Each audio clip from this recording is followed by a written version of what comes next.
26 જાન્યુઆરી 2001 ખત્રી ચોક અંજાર। અંજારની એક સાંકડી ગલીમાંથી માસૂમ બાળકો ભારત માતા કી જયના નારા લગાવતા નીકળી રહ્યા હતા। તેવામાં જ અચાનક પ્રચંડ વિસ્ફોટ સાથે ધરા ધ્રુજી ઉઠી ને ક્ષણભરમાં 185 માસૂમ બાળકો માટે તેમનો સ્કૂલ યુનિફોર્મ જ કફન બની ગયો। 20 શિક્ષકો ને 2 પોલીસ જવાનો ત્યાં જ દટાઈ ગયા અને જે બચી ગયા તેઓ એ દર્દનાક દ્રશ્યો ભૂલી નથી શક્યા। જ્યારે હું ભાનમાં આવી ત્યારે મને ખબર પડી કે હું એક 2 માળના મકાનની સ્લેબની નીચે ઊંધી દટાઈ ગયેલી છું।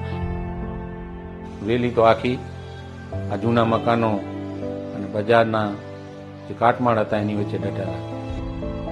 હું આખો દબાઈ ગયો હતો એમ માં બહાર રાડ પાડી એટલે હું નીચે આવી ગયો એટલે એમાં અમે દટાઈ ગયા 2 જણા।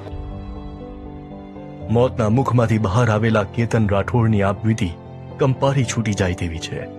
સતત 4 દિવસ સુધી કાટમાળ નીચે દટાયેલા કેતનભાઈની છાતી પર જ તેમના દાદીનો મૃતદેહ પડ્યો હતો।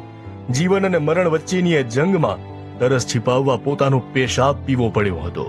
જ્યાં કાટમાળ હટાવ્યો તો એ ઉપરથી થોડા પાણા પડતા આવે તો પછી મારામાં પછી હિંમત જ નથી। એ અવાજ સંભળાતો તો એ પછી રાડું પાડું પછી કોઈ સાંભળે નહીં રાડ। એ ઉપરથી જીસીબી ને હાલતા એ ખબર પડે આપને કે આ જીસીબી હાલે કે આ હાલે।